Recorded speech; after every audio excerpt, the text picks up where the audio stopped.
Olá pessoal, tudo bem? Estamos iniciando mais um estudo da obra A Gênese. É um prazer estar com vocês. Vamos fazer a nossa leitura do preparo da obra Tempo para Entendimento, mensagens de Francisco Cipriano e Irmã Germana, pela psicografia de Celi Durão. E a mensagem é a primeira do livro que dá nome ao livro, Tempo para o Entendimento. Um dia, uma noite, uma semana, um mês, um ano, um século. Quanto tempo é preciso para os homens entenderem o que lhes foi ensinado pelo nosso Mestre? O quanto temos que viver para aprender? A ignorância tem que ser perdoada pelo simples fato que é ignorar, desconhecer. Felizes os inocentes, mas não devem permanecer nesse estado para sempre. É preciso primeiro despertá-los para a vida verdadeira. Cabe a cada um transmitir numa palavra, repetindo os ensinamentos de Cristo, não como imposição, mas sim como alerta para a condução do verdadeiro caminho. Nada que existe é por acaso. Não se debelem contra o sofrimento e as provas que os acompanham. São provas de encarnações anteriores que os levarão ao caminho dos justos. Abram seus corações, abram seus olhos em direção ao infinito, pois não se atendo ao seu pequeno mundo, verão um mundo maior, que é pleno de amor, solidariedade, compreensão e perdão. Rezem muito, pois a prece não só alivia as dores, como eleva o espírito. Rezem por todos os sofredores, pelos seus familiares, por todas as crianças do mundo, pelos governantes, pelos irmãos não esclarecidos. Suas preces serão ouvidas e, através delas, que a sua elevação espiritual se dará e poderão servir também para abrir as mentes e os corações de seus semelhantes. Bondade, caridade, assistência ao próximo, boa vontade para com os menos esclarecidos é muito do que vocês podem fazer a seu próximo. Fiquem na paz de Jesus e sob a proteção de São Francisco de Assis. Então, com essa bela mensagem, vamos unir nossos pensamentos numa prece. Vamos agradecer a Deus, a Jesus, por estarmos aqui mais uma vez juntos. Vamos pedir pelas nossas crianças, aquelas que estão abandonadas pelas ruas, as crianças enfermas, as crianças que nos últimos tempos ficaram um pouco distantes das escolas, que elas também sofrem todo esse estresse, essa dor dos pais, da sociedade.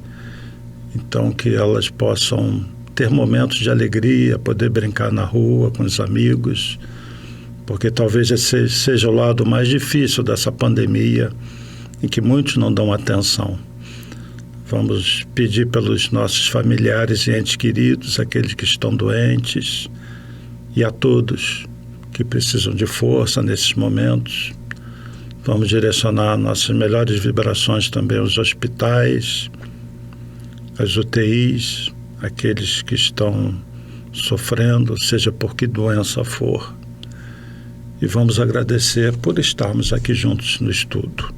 Que Jesus ilumine nossa caminhada, lance muita luz sobre os nossos lares, nossos entes queridos e a todos nós. Graças a Deus. Então, meus amigos, minhas amigas, o assunto hoje da Gênese é o capítulo 18 não, avancei aqui. É o 16, a teoria da presciência, que fala dessa previsão de acontecimentos que ainda ocorrerão. Essa presciência nós vamos perceber entre os profetas, o próprio Jesus. E nos tempos atuais muitas pessoas chegam para mim quando o assunto é mediunidade e relatam justamente isso, que conseguem perceber algo que vai acontecer. e ficam meio preocupadas com isso. Algumas em grau bem assim intenso, isso acontece, e muitos relatos já tive com relação a isso. Como que nós podemos entender essas coisas? Primeiro que nós ainda não entendemos bem o tempo, como é que funciona o tempo. Nós sabemos que em algumas esferas espirituais o tempo já não transcorre da maneira que ocorre aqui no nosso plano dos encarnados. Aqueles campos vibratórios mais próximos de nós, uma colônia nosso lar, por exemplo, em que os espíritos ainda estão muito ligados à Terra, a noção de dia e de noite, de transcorrer de horas, é bem parecida com a nossa. Quando nós vamos para outros planos de existência, tudo muda. O tempo lhe parece variável. A física estuda o tempo, é uma grande incógnita o tempo. Mas nós sabemos que espíritos superiores é como pudessem viajar nesse tempo e ter conhecimento de coisas que vão acontecer. Nós temos na Bíblia uma série de profetas no Velho Testamento que fazem previsões sobre o futuro. Pode-se destacar aqui João Batista, Miqueias, Jeremias, Zacarias, Isaías e o próprio Jesus. Na própria Gênese, nós temos um capítulo, que é o capítulo 18, que eu estava até olhando ele aqui agora, que fala dos sinais dos tempos, os sinais em que nós vamos perceber a nova era. E fala da geração nova. E falam de coisas que irão acontecer e coisas que já estão acontecendo.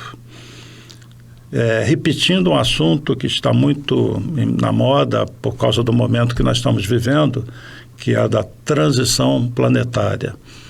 Essa transição é a transição de mundo de prova e expiação para mundo de regeneração. Então, no planejamento de encarnação dos homens, no planejamento dos países, no planejamento do planeta, estava previsto uma era nova, um tempo em que haveria uma separação espiritual. Essa é a visão espiritual dessa passagem que Jesus nos fala de forma diferente, da separação do joio do trigo, da separação dos lobos, das ovelhas, daqueles que vão sentar à direita ou à esquerda do meu Pai. E a Gênese fala, então, que esses tempos são chegados, da grande tribulação, da grande transição, onde está havendo a separação do joio do trigo, que é uma separação espiritual, onde espíritos que reencarnam e estão muito voltados ao mal, já não vão ficar aqui.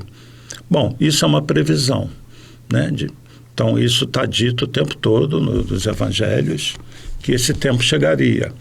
E nós entendemos que é o fim de um ciclo, né? O ciclo de prova e expiação se encerrando, o ciclo de regeneração timidamente se iniciando, e os dois, por enquanto, ficam assim intercalados, e como se fosse um degradê, algo que acontece aos pouquinhos, nós vamos mergulhando no mundo de regeneração, sendo que o momento é muito turbulento, muito confuso, porque a espiritualidade está trabalhando muito, mergulhando nos umbrais. Eu tenho falado muito sobre isso, porque é muito importante. E as pessoas sentem uma vibração diferente, algumas que são mais sensíveis, entram até ou iniciam um processo de depressão, sentem falta de água, algo, enfim, cada um sente de alguma maneira, e essa transição está correndo, isso é um fato, e no capítulo 18 da Gênesis isso é relatado. Então, essas previsões sempre aconteceram. João Batista diz assim, por exemplo, sobre Jesus: este é aquele que vem depois de mim, do qual não sou digno de desatar a correia de sua sandália.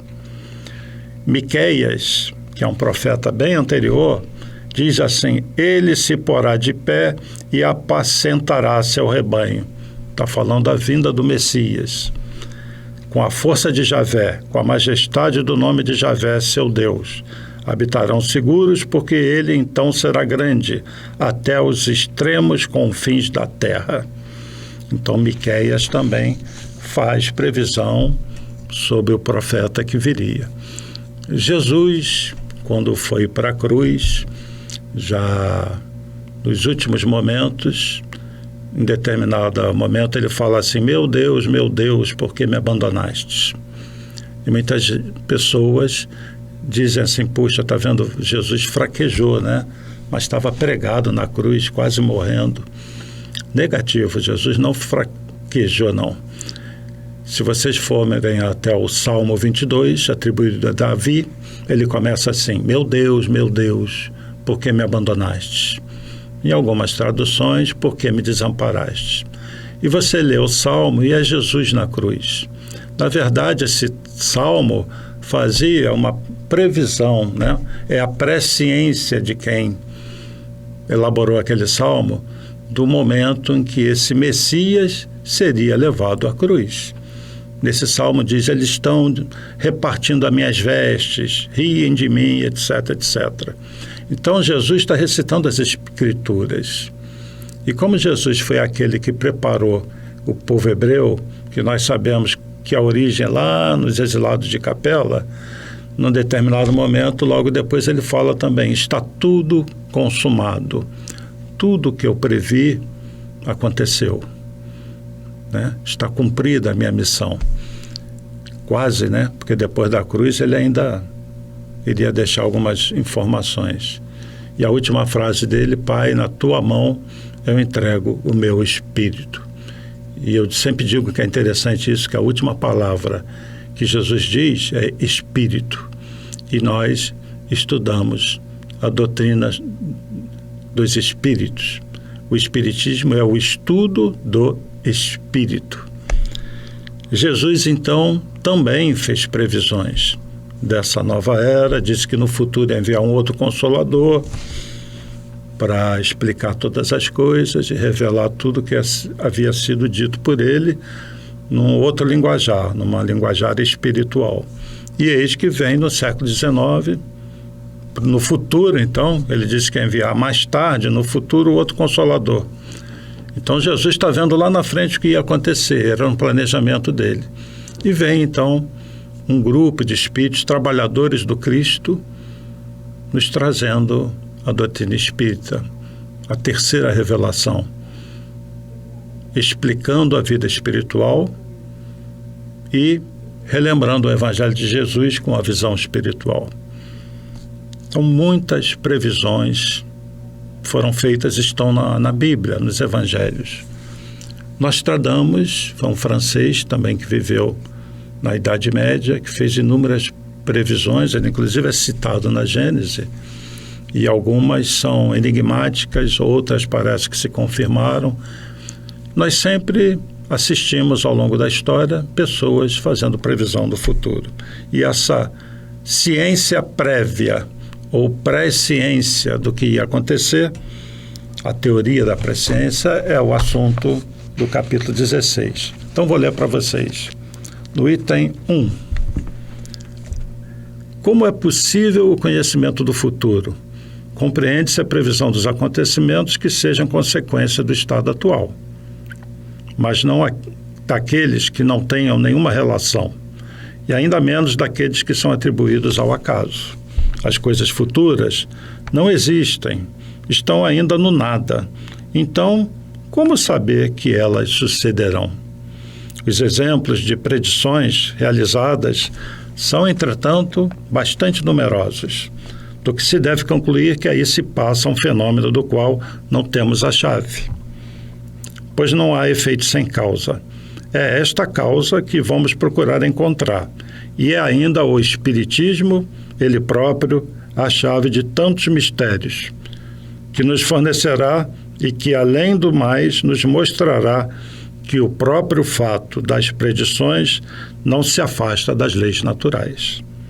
Tomemos como comparação um exemplo nas coisas usuais e que ajudará a fazer compreender o princípio que desenvolveremos. Então Kardec vai desenvolver um raciocínio. Ele diz aqui que essa predição do futuro, isso não está fora das leis naturais, não.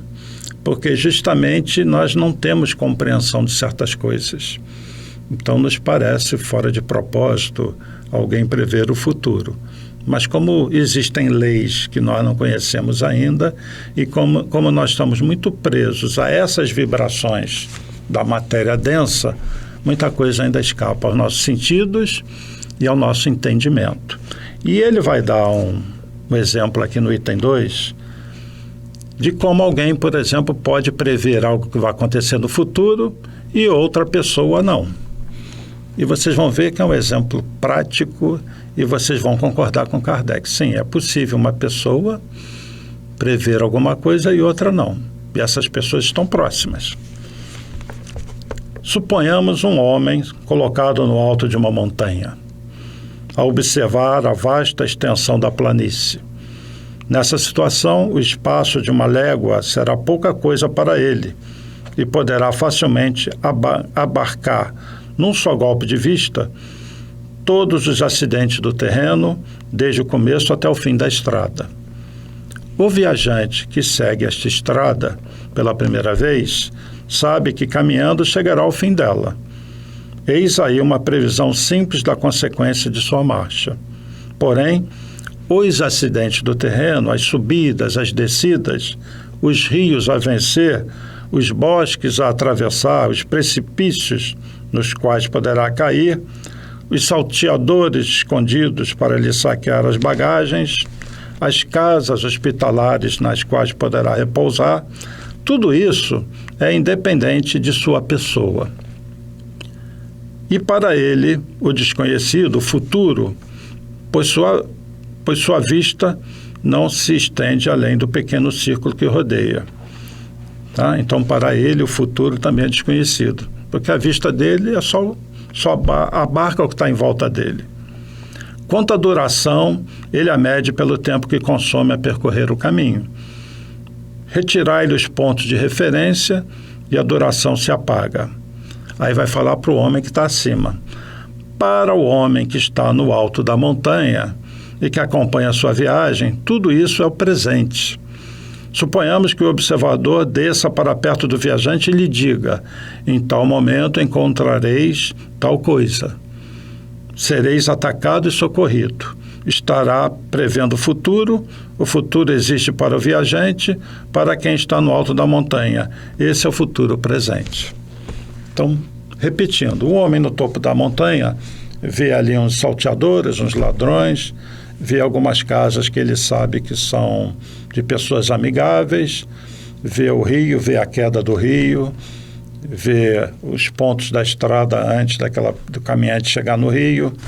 E a pessoa que está caminhando lá não tem visão disso tudo, mas quem está acima tem. É só uma analogia que Kardec faz, como se um espírito que está numa posição superior, ele tem visões, tem percepções que nós não temos. Então, para ele, para esse espírito, aquilo é o presente. Mas para nós que estamos caminhando aqui na vida, é a cada momento. A gente não tem visão do que vai acontecer. Então, ele faz essa analogia com o tal viajante e a pessoa lá no topo da montanha, que vê tudo que ele vai passar, mas ele não vê. Questão de perspectiva, de localização, de referência. Então, esse é um exemplo que Kardec dá, bem prático. E no item 3, se sairmos do ciclo das coisas puramente materiais e se pelo pensamento entrarmos no domínio da vida espiritual, veremos esse fenômeno produzir-se numa escala maior. Os espíritos desmaterializados são como o homem na montanha.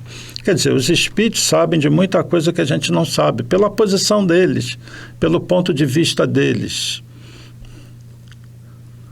O espaço e a duração se apagam para eles, mas a extensão e a penetração de suas vistas são proporcionais à sua purificação e à sua elevação na hierarquia espiritual. Ou seja, quanto mais elevado é o espírito, mais noção ele tem das coisas que acontecem, que vão acontecer. Mais percepção daquela situação que para nós é o futuro.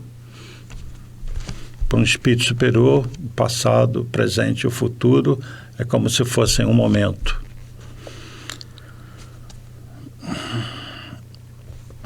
E aí Kardec vai continuar esse raciocínio durante esse capítulo, em vários itens. Deixa eu continuar aqui num outro parágrafo. Compreende-se que, segundo o grau de perfeição, um espírito possa abarcar um período de alguns anos, de alguns séculos, e mesmo de diversos milhares de anos. Pois o que é um século em presença do infinito? Os acontecimentos não se desenrolam sucessivamente diante dele, como os incidentes da estrada para o viajante. Ele vê simultaneamente o começo e o fim do período. Todos os acontecimentos que durante tal período são o futuro para o homem na Terra são o presente para ele. Terá ele, pois, a possibilidade de vir até nós e dizer com certeza: tal coisa sucederá em tal época, pois que ele vê essa coisa como o homem da montanha vê o que o aguarda o viajante na estrada. Se ele não o faz, é porque o conhecimento futuro será nocivo para o homem.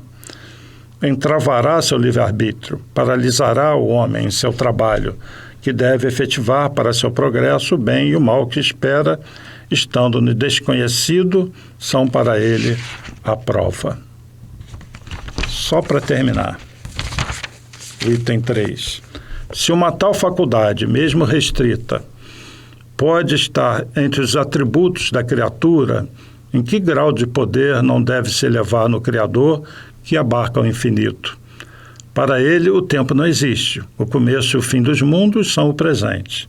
Nesse imenso panorama, o que é a duração da vida de um homem, de uma geração, de um povo? Boas reflexões, né? O fato é que, quanto mais elevado o espírito, ele consegue abarcar um período de tempo que para ele é o presente e para nós está o passado, presente e futuro. Emmanuel nos fala que as previsões, as profecias são um alerta, que não são necessariamente para acontecer. É para um homem mudar o rumo das coisas. Porque se o homem não mudar o rumo das coisas, é como se ele dissesse assim: eu já vi que tal coisa vai ocorrer. O Chico Xavier, em 1969, quando o homem pisou na Lua, no programa Pinga Fogo, ele fez uma previsão, que se o homem não entrasse em guerra pelo período de 50 anos, uma guerra de aniquilação, uma guerra com armas nucleares, que a humanidade, a partir de 2019, julho de 2019, estaria apta a receber mensagens, informações elevadas, e ele falou que poderíamos ter até contato com seres de outros orbes, mas que se o homem entrasse numa guerra nuclear, que quem iria iniciar a guerra seria o homem, mas quem iria finalizar seria o planeta, porque nós não suportaríamos a dor que seria gerada no mundo.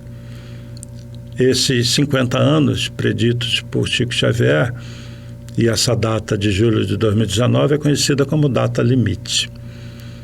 Não é uma data cravada de que no segundo seguinte algo vai acontecer. É que a partir daquele momento a Terra estaria propensa a receber informações mais elevadas, que Jesus permitiria um nível maior de informações do que nós temos. E aí muitas pessoas se perguntam, aí veio o vírus, né, em 2020. O vírus veio e dá uma abalada na humanidade. E o que foi previsto a partir de 2019 é uma aceleração do período de regeneração. E muitas vezes a dor é necessária para a busca da cura. A febre, o espinho no pé, né? O tumor, é isso que nos leva ao hospital. E a visão dos espíritos é sempre a visão espiritual. Eles não estão preocupados com o momento nosso, com aquele momento. Estão preocupados com toda a existência do homem. Essa é a preocupação de Jesus. Jesus veio para curar almas. E a humanidade, do jeito que está, precisa ser curada. A humanidade está doente. Então, digamos que do pior que pudesse acontecer para abalar a humanidade, o vírus é a menor coisa, porque vale o livre-arbítrio do homem. Como Emmanuel disse, uma profecia, uma previsão é para não se cumprir, é um alerta. Esse vírus não deixa de ser mais um alerta. A humanidade talvez precise ajustar certas coisas. E o que nós estamos assistindo um antagonismo, na política está muito claro, um ódio, todos os extremos são perigosos. Infelizmente, eu vejo até espíritas se degladiando na internet, postando coisas terríveis, inclusive dirigentes de casas espíritas, que deveriam estar colaborando para uma psicosfera positiva, para uma vibração boa, e não está entrando, como a gente diz na gíria, na pilha, para confrontar, para ofender. Nós estamos vendo muito isso. Então, é um momento de desequilíbrio que a humanidade está passando. Porém, essa humanidade doente está a caminho da cura. E na Gênesis também, nesse capítulo 18 que fala dessa nova era, se diz o seguinte, que nenhuma transição se dá sem abalos.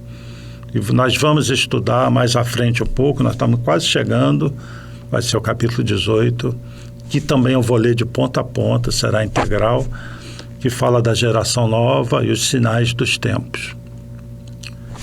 Então, o melhor que nós podemos fazer com relação a profecias, previsões, e em outra, mais à frente, talvez no próximo estudo, eu vou falar de algumas interpretações do Apocalipse, tá bem? Vou acrescentar aqui nesse assunto da Gênesis, porque já existem coisas sérias sobre isso, mas o importante é como nós vamos nos comportar. Não importa, gente, o que vai acontecer. O que importa é como nós vamos estar por dentro. Estejamos bem, tenhamos fé, tenhamos força. O vírus, por exemplo, vamos tomar todos os cuidados que precisamos tomar. Não é brincadeira. Mas se por um acaso alguém pegar o vírus, tomando todos os cuidados, do ponto de vista espiritual não tem nada. Provavelmente é porque tinha que passar por aquilo mesmo, né? Quantas pessoas, por causa do vírus, têm diabetes e deixam de ir no hospital, tem câncer e deixam de ir no hospital, tem problemas seríssimos pulmonares, digestivos, artrose, problemas ortopédicos e não vão no hospital com medo do vírus. Muita gente sofrendo, muita gente precisando de ajuda. Então, na hora de espírita ficar se degladiando na internet por causa da política, porque o candidato A, o candidato B, esse presta, esse não presta, é momento de elevação espiritual. Por isso que estudos como esse, grupos de estudo, vibrações, meditação, fazem muito bem. Nós podemos ter a nossa posição pessoal, podemos ser até críticos, mas vamos tomar cuidado, não é? Porque senão eu faço uma previsão aqui, aí eu vou fazer a previsão, que tem muito espírita que quando chegar do lado de lá vai ficar surpreso ao se ver no hospital para espíritas que falharam, como tem o Hospital Esperança do professor Eurípides Bassanufo, que tem muito dirigente espírita. Então, se a coisa continuar como está, nós teremos muitos dirigentes espíritas, ao desencarnar, sendo atendidos e vão sofrer porque vão se dar conta da besteira que fizeram. Quando mais a espiritualidade precisava deles, de todos nós, quanto mais ela pedia vibrações positivas, prece, alguns foram para o confronto, para Facebook, WhatsApp e etc., postando coisas agressivas, negativas e agitando ainda mais o mundo que está abalado. Então, essa é a previsão que eu fiz. Não briguem comigo. Bom, o Chico Xavier, então, falava disso, né? Que se a Terra tivesse uma terceira guerra mundial, A humanidade não se dá conta do sofrimento que teria que passar. E, por outro lado, ele prevê uma era de progresso. E existem obras, eu sempre cito, devo ter falado aqui várias vezes, a obra do Divaldo Franco, por exemplo, Amanhecer de uma Nova Era, que fala de uma colônia espiritual chamada Santuário da Esperança, que tem cerca de 20 mil espíritos de outro orbe, não lembro agora se é das Pleiades ou dos Sírios, e que são espíritos elevados, alguns viveram na Terra no passado, que vão reencarnar em massa. E eu sempre dou esse exemplo que eu vou dar agora, e com certeza vocês já escutaram isso, me perdoem, que se um Einstein muda a história, se um Gandhi muda a história, imaginem milhares de Einsteins, milhares de Gandhis, de Madre Teresas, encarnando de uma vez só. O que isso vai causar na Terra? Espíritos que trazem uma ciência que está séculos à nossa frente e coisas que levariam muito tempo para a gente descobrir serão descobertas bem rápido. Esse é o grande abalo positivo do qual fala o Chico Xavier. Então nós vamos passar, pode ter certeza, vocês, por tempos maravilhosos mais à frente. O momento é o momento do abalo, é o momento da transição. Emmanuel, e não deixa de ser uma previsão, nos fala que por volta de 2057 nós vamos perceber mais esse mundo de regeneração. E essa data tem a ver com as gerações, tem a ver com os 200 anos desde o Espiritismo até essa que foi 1857, com essa data de 2057. Isso quer dizer que até lá nós ingressamos lentamente em regeneração, mas que em 2057, por volta de 2057, porque a espiritualidade só dá referência de data, não dá data cravada, por volta de 2057 nós vamos perceber algo diferente no mundo, né? Quem sabe as diferenças sociais.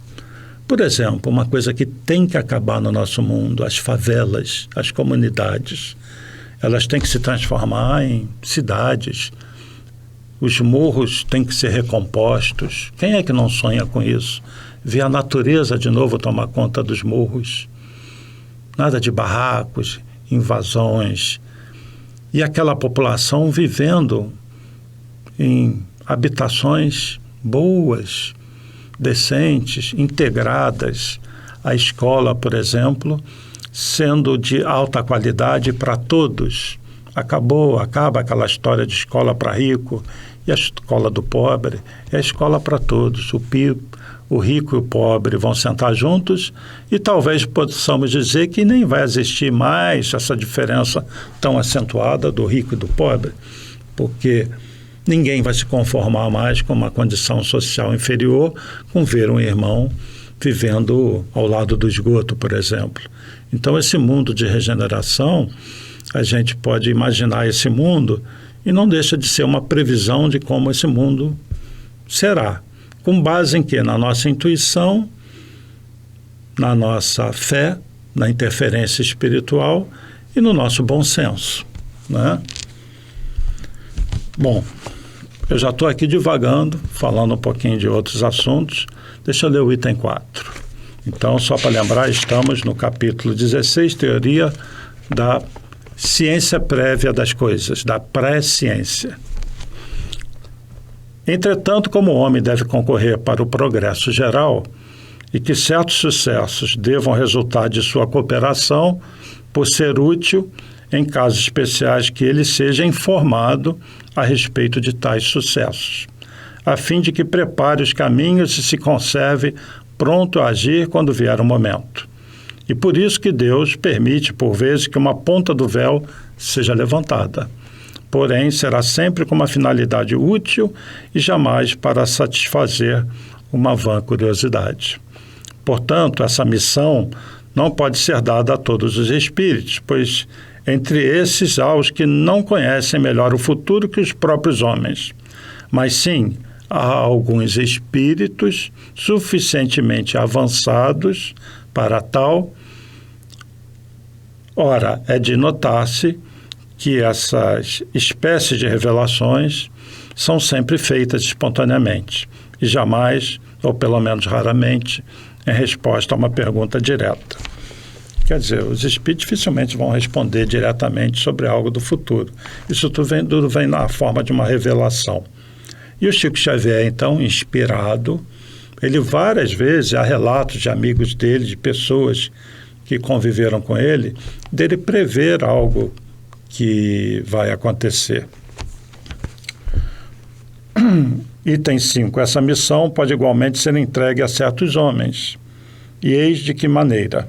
Aquele a quem é confiado o cuidado de revelar uma coisa escondida pode receber a sua revelia a inspiração dos espíritos, que a conhecem, e então ele a transmite maquinalmente, sem se aperceber de que o faz. Ademais, sabe-se que a alma se desprende e possui, em grau maior ou menor, as faculdades do espírito livre, seja durante o sono, seja no estado de vigília, dos êxtases da vista dupla. Se se tratar de um espírito adiantado, se ele recebeu, como os profetas, uma missão especial para tal efeito, gozará nos momentos de emancipação da alma a faculdade de abranger por si mesmo um período mais ou menos extenso e ver como se fossem presentes os acontecimentos desse período. Ele poderá então revelá-los no próprio instante ou conservar a memória quando acordar. Se tais acontecimentos devem permanecer em segredo, ele perderá a respectiva recordação ou terá deles apenas uma vaga intuição suficiente para o guiar instintivamente. Bom, se os espíritos, quanto mais elevados, mais eles podem abarcar essa questão do tempo, vocês imaginem Jesus, né? Jesus, por várias vezes, fala do futuro. É uma passagem bem conhecida, é quando ele vai com os apóstolos, entra no templo de Jerusalém, aquele templo de Salomão. E só para relembrar para quem não sabe da história, aquele templo lá de Jerusalém, ele tinha sido destruído por Nabucodonosor 400 e poucos anos antes de Cristo. No tempo de Jesus, Herodes, o Grande, ele reconstrói o templo. Aquele templo que tinha sido destruído estava novinho em folha. Ele reconstruiu o templo. Então, quando Jesus vai com os apóstolos, eles estão vendo o templo novo, recém-construído, né, reformado, ampliado por Herodes. E eles ficaram maravilhados com aquilo e falam para Jesus, né, que maravilha que era aquilo ali. E Jesus olha e fala para eles: estão vendo isso tudo? Pois eu vos digo que daqui não vai ficar pedra sobre pedra. Jesus diz que tudo vai ser destruído. Bom, Jesus se vai na cruz e no ano 70 depois de Cristo, Tito entra em Roma. Tinha ocorrido a revolta do povo hebreu e ele arrasa Jerusalém. E uma preocupação que ele tem é destruir o templo. Então, na prática, não ficou pedra sobre pedra, que é um simbolismo, né? O templo foi todo destruído. Ficou um muro, a base do muro, que para os judeus é o local sagrado, o Muro das Lamentações. Então, Jesus fez essa previsão, é a presciência. E muitas outras passagens falam disso. E o Apocalipse? O que é o Apocalipse? É a presciência. Nós vamos falar um pouquinho sobre isso na próxima semana, tá bem? Eu vou esticar um pouquinho mais esse capítulo e nós estamos entrando aqui na fase final da Gênese e eu quero abordar bem essa parte como reflexão para vocês, dar algumas referências, tá bem? Jesus tinha várias capacidades. Além de ver o futuro, ele sabia tudo o que acontecia com determinada pessoa. Então, a mente é um espírito que está fora do nosso métier, das nossas percepções. E tem um momento muito importante que é narrado nos evangelhos, que é quando ele se encontra com uma mulher samaritana. Bem, naquele tempo, os judeus odiavam os samaritanos. E Jesus vai falar com a samaritana, a mulher samaritana. E as mulheres naquela sociedade praticamente andavam atrás do homem. Então Jesus vai falar com um povo odiado pelos judeus e vai falar com uma mulher. O que aconteceu?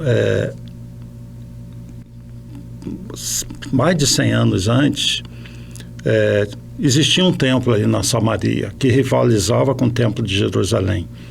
E um rei lá daquela região de Jerusalém vai até a Samaria e destrói o templo, porque não queria nenhum outro templo que rivalizasse com o de Jerusalém, que tinha acabado de ser reconstruído.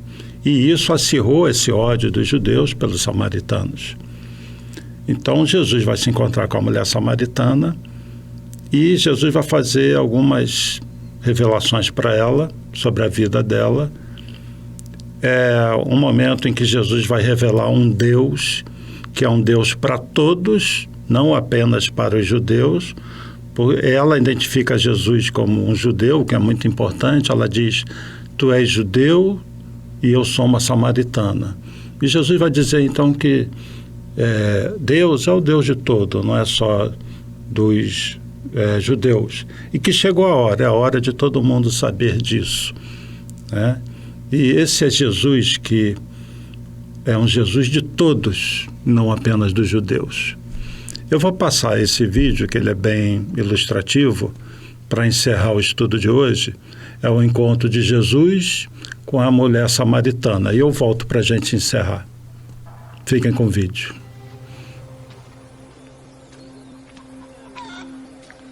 Então chegou uma mulher da Samaria para tirar água.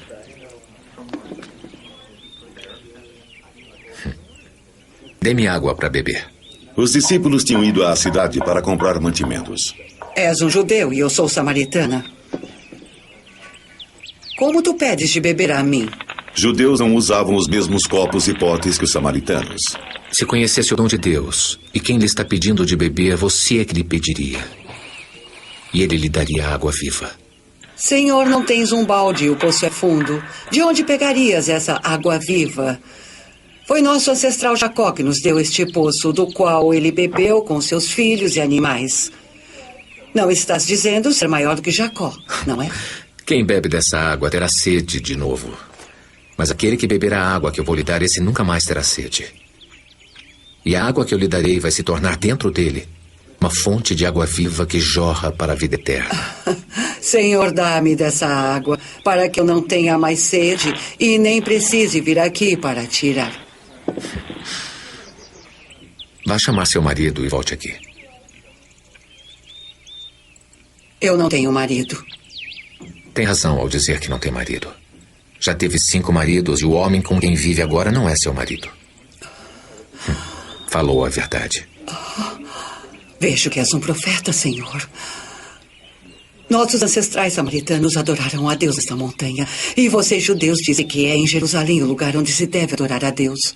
Vocês, samaritanos, adoram o que não conhecem. Mas nós, judeus, adoramos o que conhecemos, porque a salvação vem dos judeus. Está chegando a hora. E já é agora.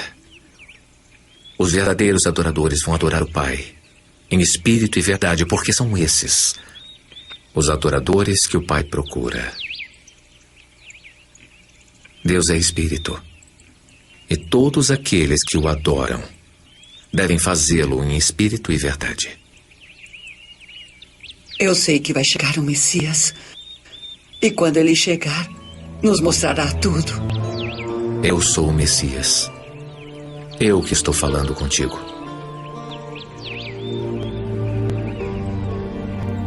Assistiram o vídeo? Eu creio que eu já tinha passado antes, ele é muito importante, tem vários comentários que eu poderia fazer, mas um deles, reparem, que a mulher diz: eu sei que vai chegar o Messias. Como é que ela sabe? Porque estava nas Escrituras. Havia previsões de que chegaria o Messias. E Jesus, então, se apresenta a ela: eu sou o Messias. E ela regala os olhos, né?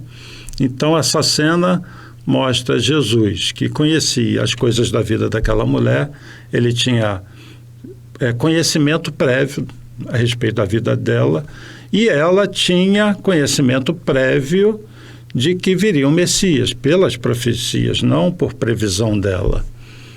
E na próxima semana a gente completa esse assunto, porque é um assunto bem amplo e que nos leva a muitas reflexões, tá bom?